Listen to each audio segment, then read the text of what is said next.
앞 시간에 강의 이어서 정보 전송에 대해 좀 더 살펴볼 텐데요. 이번 시간 학습을 마치고 나면 여러분은 웹의 발전과 진화 과정을 설명할 수 있고 크라우드 소싱이 무엇인지 설명할 수 있을 것입니다. 먼저 웹의 발전과 진화에 대해서 살펴보고 크라우드 소싱이 무엇인지 알아보겠습니다. 그럼 시작해볼까요? 먼저 알아볼 내용은 웹의 발전과 진화입니다. 우리가 쓰고 있는 웹이라는 것은 어떤 특정한 방향으로 변화를 하고 있어요. 그래서 그 변화하고 있는 방향을 잡아서 이것은 웹 1.0이다, 2.0이다, 또는 3.0이다, 4.0이다 이렇게까지 말을 하고 있습니다. 들어보셨죠? 웹 1.0이나 2.0까지 들어봤던 것 같고 3.0도 들어보셨을 것 같아요. 그 개념들을 좀 더 자세히 살펴볼게요. 첫 번째로 웹 1.0에 대해 알아보겠습니다. 웹 1.0은 1990년 팀 버너스리라는 과학자에 의해 처음 개발되었습니다. 바로 지금 화면에 보이는 사진 속 인물이죠. 당시 그는 스위스의 유럽입자물리 연구소에서 연구원으로 근무하면서 전 세계의 과학자들이 정보를 손쉽게 공유할 수 있는 방법을 고민했고 그 결과 탄생한 것이 바로 월드와이드 웹, 지금의 웹입니다. 그가 개발한 첫 번째 웹페이지는 단순한 텍스트 중심의 정보 제공 페이지였습니다. 지금처럼 화려한 이미지나 인터랙티브한 요소는 없었고 오직 정보를 연결하고 문서 간의 링크를 따라가는 방식이었죠. 웹은 영어로 그물, 거미줄이라는 의미입니다. 그물은 실의 망이라는 의미로 인터넷망이라고도 부릅니다. 어떤 그물일까요? 화면의 페이지를 보면 웹이 왜 웹인지를 이해할 수 있습니다.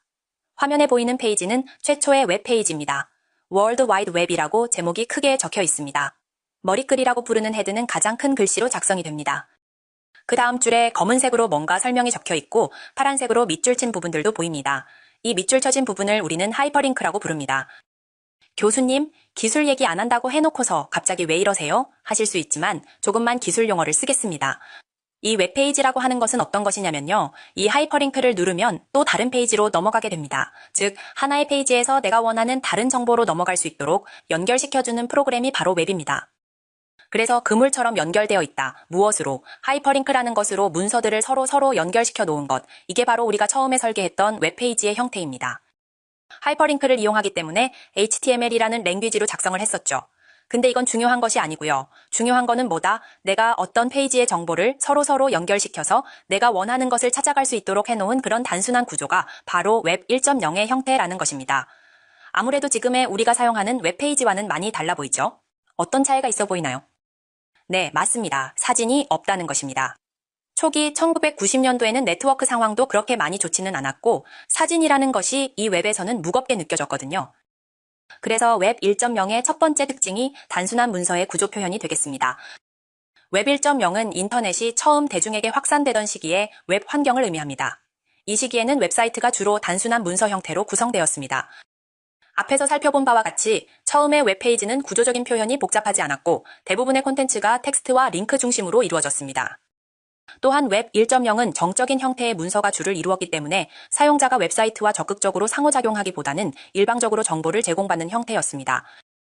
예를 들어 초기의 기업 홈페이지나 뉴스 사이트는 사용자가 글을 읽는 것 외에는 별다른 기능이 없었습니다. 마지막은 정적인 형태의 문서라고 할 수 있겠습니다. 요즘 웹사이트를 열어보면 광고 영상에 마우스를 가져가면 반응을 해서 클릭할 버튼이 생기거나 움직이는 것을 본 적이 있을 것입니다. 이렇게 나의 움직임에 따라 변경되는 것이 인터랙티브한 것입니다. 요즘 웹사이트는 동적인 형태입니다. 액티브하게 동영상이 있다든지 아니면 뭔가 이렇게 돌아간다든지 애니메이션이 움직이기도 합니다. 하지만 웹 1.0은 그렇지 않고 단순히 검은 건 글자요, 하얀 건 종이입니다. 그리고 정적이고 오브젝트가 움직이지 않는 형태의 문서였습니다. 웹사이트 개발은 주로 기업이나 기관이 담당했으며 이를 통해 상업화가 시작되기 시작했습니다. 하지만 웹사이트와 사용자 간의 상호작용은 매우 제한적이었고 우리가 지금 당연하게 생각하는 댓글 기능이나 실시간 참여는 거의 불가능했습니다. 따라서 웹 1.0 시대의 웹은 정보를 전달하는 창구 역할에 그쳤으며 이후 웹 2.0으로 넘어가면서 비로소 사용자 참여와 쌍방향 소통이 본격적으로 가능해지게 됩니다. 앞서 말씀드린 웹 1.0이 단순히 정보를 전달하는 정적인 환경이었다면 이제는 웹 2.0 시대로 넘어오게 됩니다. 그럼 웹 2.0은 무엇일까요? 웹 2.0이라는 개념은 특정 연구자들이 체계적인 연구를 통해 공식적으로 내린 정의라기보다 당시 사회에서 나타난 변화를 묘사하기 위해 붙여진 별칭에 가깝습니다. 다시 말해 기술적인 용어라기보다 사회적 현상을 설명하는 표현입니다. 웹 2.0은 웹의 새로운 환경 변화와 트렌드를 보여줍니다. 인터넷을 단순히 정보를 읽는 도구로 사용하는 것이 아니라 참여하고 공유하며 협력하는 차세대 이용 방식을 의미합니다. 예를 들어 블로그나 위키피디아와 같은 서비스는 사용자가 직접 콘텐츠를 작성하고 수정할 수 있는 대표적인 웹 2.0 사례입니다. 또한 다양한 웹 2.0 기술들은 기업이나 조직에서 신입사원들이 실제 물리적인 환경에 적응하듯 인터넷 사용자들에게 사실적이고 중요한 가상 환경을 제공합니다. 이 과정에서 소셜 네트워크 집단지성 사용자 제작 콘텐츠와 같은 새로운 패러다임이 등장하게 되었고, 이는 이후 웹 3.0으로 이어지는 기반을 마련했습니다. 여러분, 지금 화면에 보이는 이분은 팀 오라일리라는 사람입니다. IT 업계에서는 아주 유명한 출판사인 오라일리 미디어의 CEO입니다. 이 사람이 웹 2.0이라는 단어를 쓰기 시작했고 2004년에 열린 컨퍼런스를 통해 이 개념이 전 세계적으로 퍼지게 되었습니다. 화면의 내용은 이분이 이야기한 건데요. 제가 지금부터 설명을 해드릴게요. 웹 2.0이라는 것은 뭐냐? 새로운 환경과 변화 트렌드라는 겁니다. 그래서 인터넷을 이용하는 새로운 방법이고 과거에는 HTML 마크업 랭귀지밖에 없었지만 이것들의 뒤에서 일어나는 여러 가지 기술들이 있는데 이런 것들은 그 가상 환경들에 제공하는 형태로 지금 바뀌어가고 있다. 이렇게 얘기를 한 겁니다. 그는 웹 2.0을 단순한 기술 용어라기보다 경제적, 사회적, 기술적 변화의 집합으로 설명했습니다. 특히 사용자 참여, 개방성, 네트워크 효과라는 특징이 차세대 인터넷을 이끌어갈 중요한 키워드라고 강조했습니다. 즉, 웹 2.0은 연구자들이 만들어낸 공식 용어라기보다 사회적 현상을 설명하는 별칭에 가깝습니다. 그래서 이런 얘기를 하고 나서 우리나라에서는 간단히 어떻게 정의를 했는지 읽어보겠습니다. 데이터의 소유자나 독점자 없이 누구나 손쉽게 데이터를 생산하고 인터넷에서 공유할 수 있도록 사용자 중심의 인터넷 환경이라고 할 수 있다. 인터넷상에서 정보를 모아 보여주기만 하는 기존의 웹 1.0에 비해서 2.0은 사용자가 직접 데이터를 다룰 수 있도록 데이터를 제공하는 플랫폼을 제공하기 때문에 사용자들은 정보를 좀 더 쉽게 공유하고 서비스 받도록 구성되어 있다. 블로그, 위키피디아, 딜리셔스가 대표적인 예이다. 지금 딜리셔스라는 서비스는 없어졌지만 여전히 블로그와 위키피디아는 있죠. 그래서 중요한 거는 이겁니다. 웹 2.0의 특징은 우리가 참여, 콘텐츠를 만들어서 그 다음에 그것을 공유를 하고 그리고 우리가 개방을 하는 이런 형태가 바로 웹 2.0의 특징입니다. 이런 방향으로 매번 바뀌어가고 있다라고 얘기를 합니다. 여기서 우리가 강조하는 게 뭐냐면 방향성 플러스 웹 2.0이라는 것은 플랫폼이다라는 것을 많이 강조를 합니다. 여러분 중에 기업을 운영하시는 분들은 플랫폼 비즈니스라는 말을 자주 들어보셨을 것입니다. 원래 IT 분야에서 플랫폼이라는 것은 기반이 되는 설비를 의미합니다. 그 위에 소프트웨어가 올라가고 웹 콘텐츠가 올라가면서 전체적인 서비스가 제공되는 구조를 말합니다. 일상적으로 우리가 말하는 플랫폼도 같은 맥락입니다. 버스 플랫폼, 기차 플랫폼을 떠올려 보시면 됩니다. 기차를 타기 위해 사람들이 모이는 곳, 그곳에서 다양한 활동이 일어나는 공간이 바로 플랫폼입니다. 결국 많은 사람들이 모여서 활동이 일어나는 모든 공간을 플랫폼이라고 부를 수 있습니다. 예를 들어 볼까요? 여러분이 친구들과 동영상을 공유한다고 생각해 볼게요. 가장 먼저 떠오르는 것은 유튜브일 것입니다.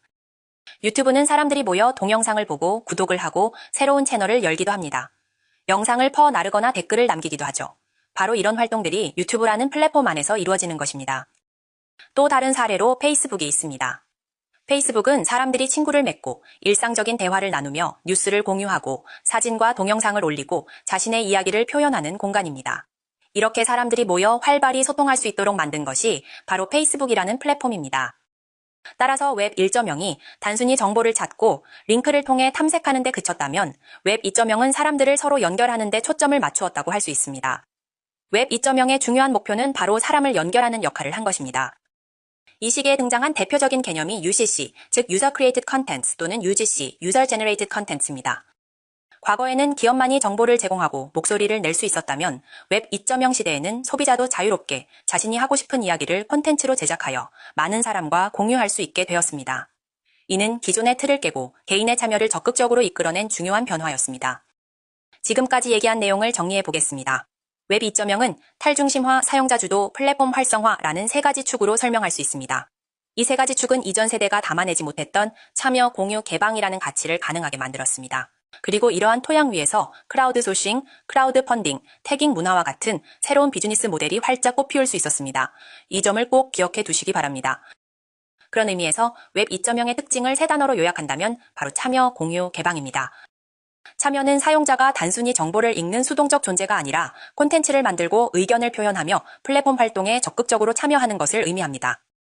공유는 이렇게 만들어진 정보와 콘텐츠를 다른 사람들과 나누는 것이고, 개방은 특정 소수에게만 제한되지 않고 누구에게나 열려 있다는 것을 뜻합니다. 이 세 가지가 웹 2.0을 움직이는 핵심 키워드입니다. 여러분, 웹 2.0의 핵심은 참여, 공유, 개방이라고 했는데요. 이 중 가장 중요한 것이 바로 참여입니다. 참여에는 두 가지 형태가 있고, 먼저 명시적 참여입니다. 내가 의식적으로 참여한다는 것을 아는 경우죠. 예를 들어 블로그 글쓰기, 인스타그램, 틱톡 업로드, 리뷰 작성, 별점 평가, UCC, UGC 제작 등이 이에 해당합니다. 반대로 암묵적 참여는 내가 모르게 이루어지는 참여입니다. 예를 들어 클릭 이록, 구매 이력, 검색어 입력 같은 흔적이 데이터로 활용되는 경우죠. 이 상품을 산 사람들이 함께 구매한 상품, 이런 식의 추천 시스템이 대표적인 사례입니다. 이렇게 많은 사람들이 모여 참여하면서 형성되는 것이 바로 집단 지성입니다. 단순히 모이기만 한다고 집단 지성이 생기는 건 아니고, 대중의 지혜의 저자인 제임스 소로위키는 집단 지성 형성의 4가지 조건을 제시했는데요. 먼저 다양성입니다. 서로 다른 배경과 의견을 가진 사람들이 모여야 하고, 독립성은 각자가 눈치 보지 않고 독립적으로 판단해야 하며, 다음 분산화는 중앙에서 강제하지 않고 자율적으로 의사결정이 이루어져야 하고, 마지막으로 집계 도구는 흩어진 의견을 모아주는 장치가 필요한 것입니다. 이런 조건 속에서 만들어진 대표적인 사례가 바로 위키피디아입니다. 누구나 작성하고 수정할 수 있고 항상 변화하며 협업으로 지식을 만들어가는 집단지성의 산물이죠. 결국 우리가 인터넷에서 하는 모든 행위는 명시적이든 암묵적이든 참여가 되고, 이 참여가 모여 새로운 가치를 만들어내는 것입니다. 다음은 웹 3.0입니다. 웹 3.0 시대의 가장 큰 특징은 바로 개인화, 지능화, 그리고 상황인식입니다. 먼저 개인화는 우리가 누구인지에 따라 서비스가 달라지는 것을 말합니다. 예를 들어 유튜브가 내 취향에 맞는 영상을 추천해주는 것이 바로 개인화입니다. 두 번째로 지능화는 웹이 스스로 똑똑해졌다는 것입니다. 인공지능이 들어와서 단순히 정보를 보여주는 것이 아니라 더 좋은 답을 찾아주고 상황에 맞게 판단해주는 것입니다. 마지막으로 상황인식은 내가 어디에 있는지, 어떤 기기를 쓰는지, 어떤 시간대인지까지 고려해서 서비스를 제공하는 것을 말합니다. 예를 들어 지금 내가 카페에 있으면 근처 맛집을 알려주는 식입니다. 정리하면 웹 3.0은 나를 더 잘 이해하고 똑똑하게 도와주고 내 상황까지 알아주는 웹이라고 할 수 있습니다. 지금까지 웹의 진화 과정에 대해 살펴봤습니다. 잠시 요약을 해보면 웹은 1.0 시기에는 단순한 정보 제공에서 시작했습니다. 웹 2.0은 사용자가 직접 참여하고 소통하는 시대로 발전했습니다. 이제 웹 3.0은 개인화, 지능화, 상황인식을 통해 더욱 똑똑하고 맞춤형으로 진화했습니다. 이렇게 웹이 개방적이고 협력적인 방향으로 변하면서 많은 사람들이 함께 아이디어를 모아 문제를 해결하는 새로운 방식이 나타났습니다. 그것을 바로 크라우드 소싱이라고 합니다. 좀 더 자세히 살펴볼까요? 크라우드 소싱이라는 용어는 두 낱말이 합쳐진 합성어입니다. 뭐와 뭐가 합쳐졌을까요? 맞습니다. 크라우드와 소싱입니다. 너무 쉬운 질문이었죠? 여기서 크라우드는 대중을 의미하고 소싱은 아웃소싱의 줄임말로 바깥에서 가지고 온다를 의미합니다. 다시 말하자면 대중으로부터 아웃소싱을 한다는 얘기입니다. 그럼 대중에게 아웃소싱을 하는 게 누구의 관점일까요? 그렇습니다. 기업 관점에서 뭔가 기업에서 해결하고자 하는 문제 또는 관심 있는 주제, 이거에 대해서 사람들은 어떻게 생각하지라고 물어보고 의견을 구하고자 하는 것입니다. 다시 정리하면 크라우드 소싱은 대중으로부터 기업의 활동 중에 일부를 참여하게 하는 것이고, 그 외의 목적은 참여를 통해서 기업의 활동 능력을 향상시키고자 한다가 되겠습니다. 가장 유명한 사례는 바로 크라우드 이노센티브인데요. 이 사이트는 2001년도에 제약회사 중에서 거물인 엘리릴리라는 제약회사에서 시작한 벤처라고 볼 수가 있습니다. 여기서의 크라우드, 대중은 과학자입니다. 과학자들이 나는 이러한 능력을 가진 사람이야 라고 자신의 정보를 등록하고, 기업은 우리 회사에서 이런 문제들이 있어 라고 도움이 필요한 부분을 사이트에 올립니다. 여기서는 문제를 풀어서 해결을 해주는 과학자들은 솔버라고 합니다. 과학자들이 각자 해결책과 의견을 제시를 하고 그 내용이 기업으로부터 채택이 되면 1만 달러에서 10만 달러까지 보상을 해주는 그런 사이트였습니다. 과거에 유출된 기름을 수거하는 방법과 같은 어려운 문제들도 이 사이트를 통해 해결했습니다. 2020년대 중후반의 트렌드는 AI 데이터 라벨링, 미세 작업, 집단 지성 기반의 실시간 정보 수집, 고객 참여형 설계 등으로 다변화하고 있습니다. 자, 지금까지 잘 들으셨나요? 한 가지 사례를 같이 보고 이야기하면 좋을 것 같은데요. 오픈 이노베이션으로 주목을 받았던 크라우드 소싱이 혁신인지 아니면 집단 어리석음인지에 대한 토론을 들어보면서 생각을 확장해보는 시간을 갖도록 하겠습니다. 토론을 듣고 다시 돌아오겠습니다. 네, 디베이트에 오신 것을 환영합니다. 오늘 우리는 크라우드 소싱에 대해서 한번 이야기 나눠볼까 하는데요. 그러니까 기업이나 조직이 어떤 문제를 해결하거나 뭐 새로운 가치를 만들 때 외부 대중의 아이디어나 자원을 이렇게 활용하는 방식이죠. 이걸 뭐 위키노믹스라고 부르기도 하고요. 요즘 특히 그 4차 산업혁명 시대, 소위 스마트 경영의 한 방식으로도 주목을 많이 받고 있습니다. 네, 맞아요. 확실히 그 발상 자체는 굉장히 흥미롭습니다. 그 외부의 어떤 집단적인 능력을 활용한다. 이 개념이 상당히 매력적이죠. 네. 그래서 오늘 우리가 던져볼 핵심 질문은 바로 이겁니다. 여러 자료들을 좀 보니까 이 크라우드 소싱이라는 게 과연 혁신이나 문제 해결을 위한 정말 강력하고 효과적인 도구라고 할 수 있을까? 아니면 보기보다는 좀 더 복잡하고 또 우리가 예상치 못한 어떤 위험이나 한계를 가지고 있는 방식일까? 바로 이 지점을 중심으로 각자의 좀 견해를 펼쳐보겠습니다. 바로 그 지점이 제가 좀 주목하는 부분인데요. 크라우드 소싱의 잠재력, 분명히 있다고 생각합니다. 하지만 그 성공이 뭐랄까 항상 보장되는 건 아니고 또 때로는 상당히 심각한 부작용을 낳을 수도 있다. 저는 좀 이런 관점에서 접근해 보고자 합니다. 저는 반대로 이 크라우드 소싱이 잘 활용되기만 한다면 개별 조직의 어떤 경계를 넘어서서요. 집단 지성의 힘을 빌려서 정말 놀라운 혁신을 만들어낼 수 있다. 아주 강력한 도구가 될 수 있다. 이런 입장에서 이야기를 좀 풀어가 보겠습니다. 그럼 제 입장부터 좀 더 자세히 말씀을 드려보죠. 그 크라우드 소싱, 그러니까 뭐 대규모 협업이나 위키노믹스라고도 부르는데 이게 단순히 그냥 많은 사람이 참여한다. 이걸 넘어서요. 어떤 개방이나 공유, 협력, 같은 그런 원칙을 바탕으로 하는 거거든요. 기업이나 조직이 이제 내부 자원만으로는 풀기 어려운 문제에 딱 부딪혔을 때 외부의 다양한 지식이나 아이디어를 그것도 자발적으로 기여하게 만들어서 해결책을 찾는 방식입니다. 저는 이게 특히 요즘처럼 예측하기 어려운 경영 환경에서 혁신을 위한 아주 강력한 동력이 될 수 있다고 생각해요. 그 가장 인상적인 사례 역시 골드코프 이야기를 안 할 수가 없는데요. 캐나다의 금광회사죠. 한 50년 된 광산에서 새로운 금맥 찾는데 계속 어려움을 겪고 있었어요. 근데 이 회사가 당시로서는 정말 파격적인 결정을 내립니다. 보통 극비 정보잖아요. 지질 데이터를 인터넷에 그냥 공개해버린 거죠. 그리고 새로운 금맥 찾아내는 사람한테 총 57만 5천 달러, 꽤 큰 상금을 내걸었습니다. 이야, 상당히 과감했네요. 그 폐쇄적이기로 유명한 광업업계에서는 진짜 상상하기 어려운 일이었을 것 같은데요. 바로 그렇습니다. 근데 결과는 정말 놀라웠어요. 전 세계 50개국에서 지질학자, 뭐 학생, 컨설턴트, 정말 다양한 사람들이 약 1,000명 넘게 이 도전에 참여를 했어요. 그리고 110개나 되는 유망한 금맥 예상지를 제안했습니다. 더 놀라운 건 뭐냐면 이 중에 절반 이상이 골드코프 내부 전문가들은 전혀 생각지도 못했던 그런 곳들이었다는 거예요. 그리고 실제로 이렇게 새로 발견된 지점들 중에서 80%에서 정말 상당량의 금을 채굴하는 데 성공했습니다. 이거는 그 폐쇄적인 조직 문화 속에서는 절대 얻을 수 없었을 성과라고 봐야겠죠. 외부의 다양한 시각 또 전문성이 합쳐졌을 때 어떤 시너지가 날 수 있는지 이걸 아주 극명하게 보여준다고 생각합니다. 또 다른 예로는 뭐 맥도날드 마이버거 캠페인 같은 것도 있잖아요. 고객들이 직접 새로운 버거 아이디어를 내고 그중에 인기 있는 걸 실제 메뉴로 출시하는 거죠.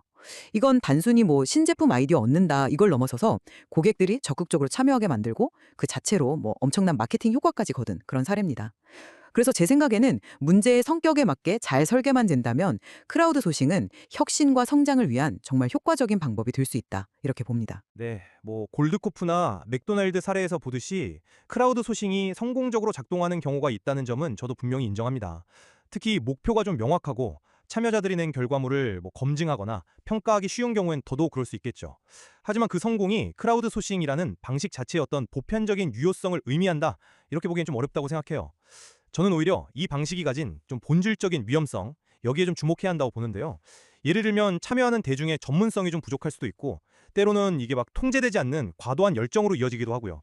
또 잘못된 정보가 확산될 가능성, 이런 문제들이 분명히 있거든요. 이런 위험이 실제로 딱 나타났을 때 목표 달성 실패는 물론이고 뭐 심각한 사회적 부작용까지 초래할 수가 있습니다. 그 2013년에 있었던 보스턴 마라톤 폭탄 테러 사건, 이게 아마 대표적인 예가 될 것 같습니다.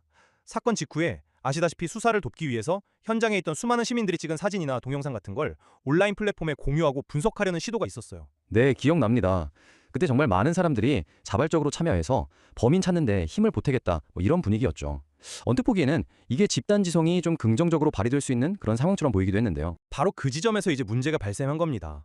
수많은 자원봉사자들이 영상이랑 사진을 막 분석했지만 안타깝게도 이 노력이 실제 범인을 검거하는 데 어떤 결정적인 기여를 했다, 이렇게 보기는 좀 어려워요.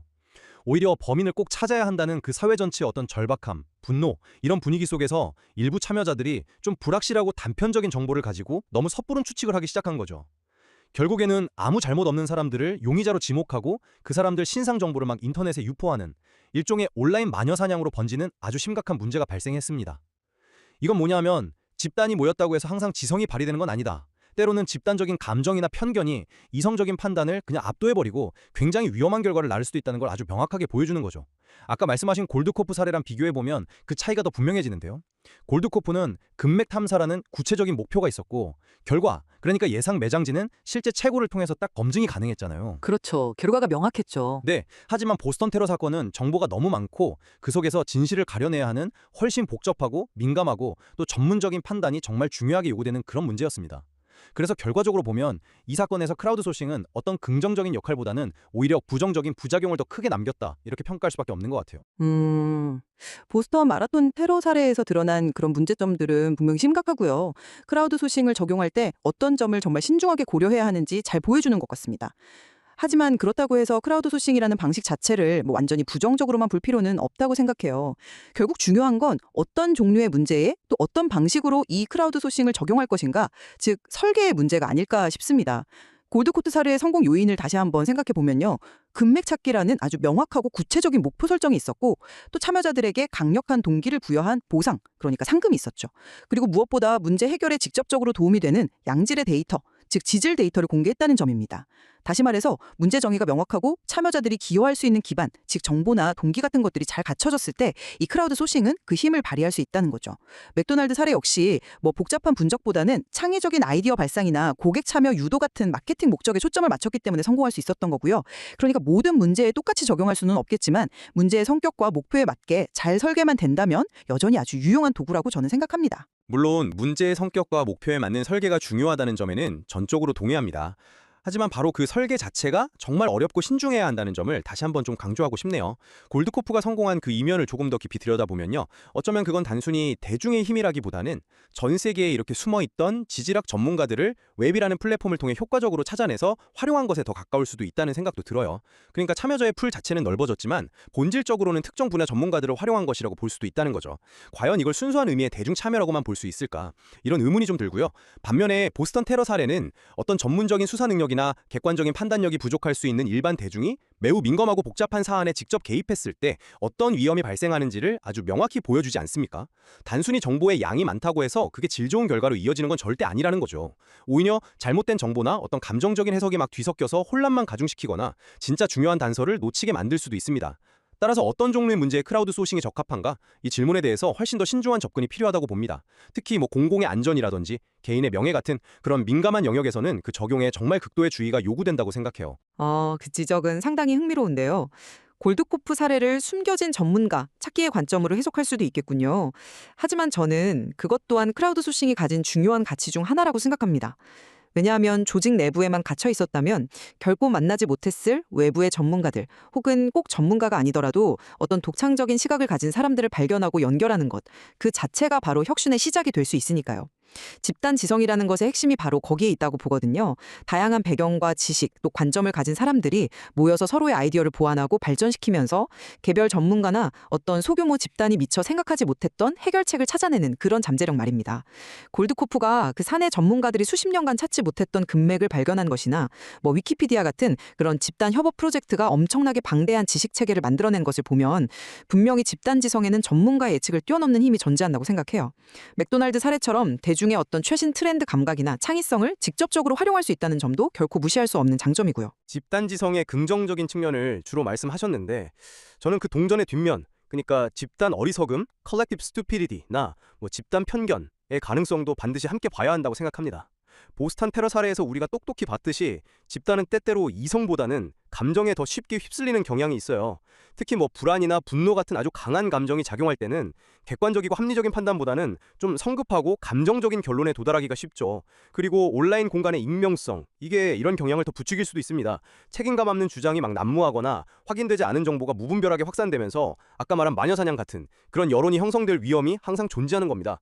심지어는 범인을 찾겠다는 그 선의의 열정조차도 때로는 냉철한 분석과 판단을 방해하는 요인이 될 수도 있다는 거죠. 보스턴 사례가 바로 그랬지 않습니까? 이건 단순히 목표 달성에 실패한다 이 정도 수준을 넘어서 아무 잘못 없는 개인에게 정말 돌이킬 수 없는 피해를 주고 사회 전체에 불필요한 혼란을 야기할 수 있는 아주 심각한 문제입니다. 따라서 집단지성의 잠재력을 이야기할 때는 반드시 이러한 어두운 측면과 그 위험성을 함께 고려해야 한다고 봅니다. 과 부작용 발생 가능성에 대한 우려는 충분히 타당하다고 생각합니다. 그리고 그런 위험성을 당연히 간과해서는 안 되겠죠. 하지만 그런 위험이 존재한다는 그 사실 때문에 크라우드 소싱이라는 방식 자체의 가능성까지 너무 축소해서 볼 필요는 없다고 생각해요. 오히려 어떻게 하면 그 위험을 잘 관리하고 통제하면서 긍정적인 효과를 극대화할 수 있을지 여기에 대한 고민이 더 생산적이지 않을까요?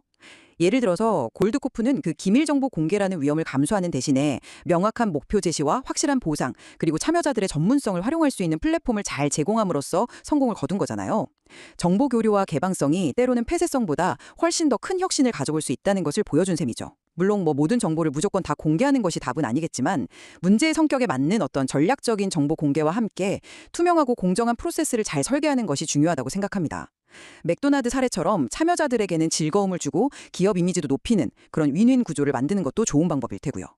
결국 중요한 것은 발생 가능한 부작용을 미리 인지하고 이것을 예방하거나 최소화하기 위한 안전장치를 마련하는 그런 노력이라고 봅니다. 위험관리 방안을 마련하는 것이 중요하다는 점은 저도 동의합니다만 그것이 생각보다 훨씬 더 어려울 수 있다는 점을 좀 지적하고 싶습니다.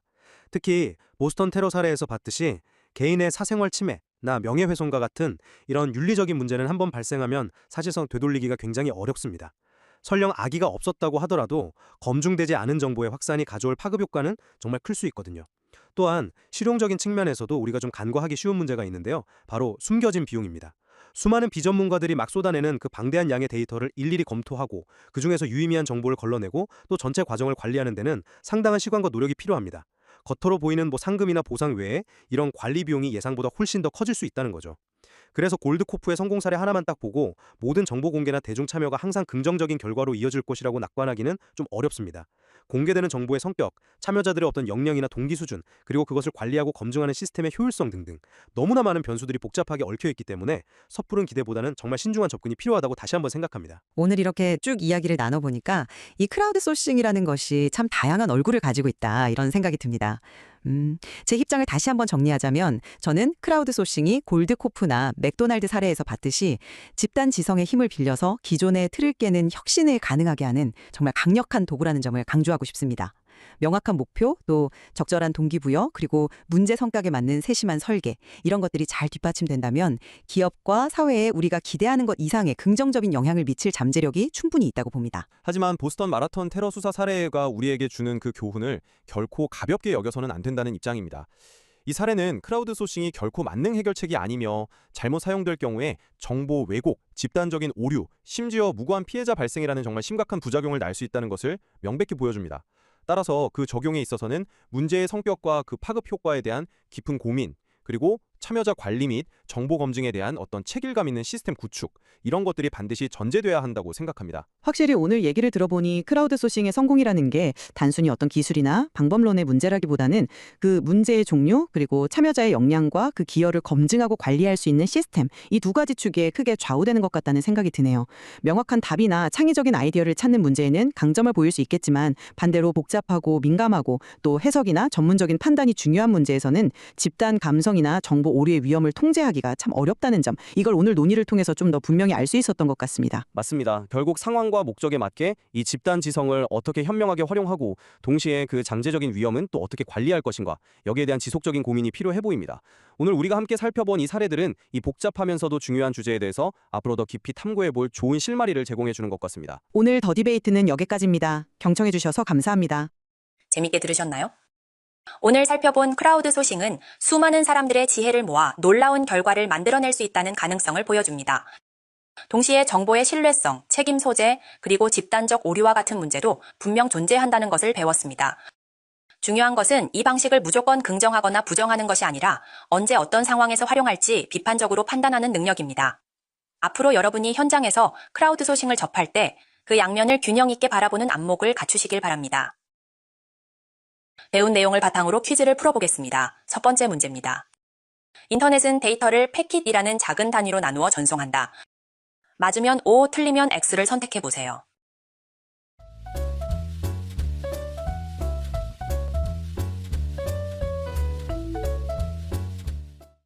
정답은 O입니다. 인터넷은 데이터를 한 덩어리로 보내는 것이 아니라 작은 조각으로 나누어서 전송합니다. 이 작은 조각을 바로 패킷이라고 부릅니다. 각 패킷은 서로 다른 경로를 거쳐 목적지에 도착하고 다시 원래의 데이터로 조립되지요. 이 방식을 패킷 교환이라고 하는데 이 덕분에 인터넷은 효율적이고 안정적으로 동작할 수 있습니다. 다음 문제입니다. 다수의 대중이 참여해 문제 해결 아이디어를 모으는 방식을 무엇이라 할까요?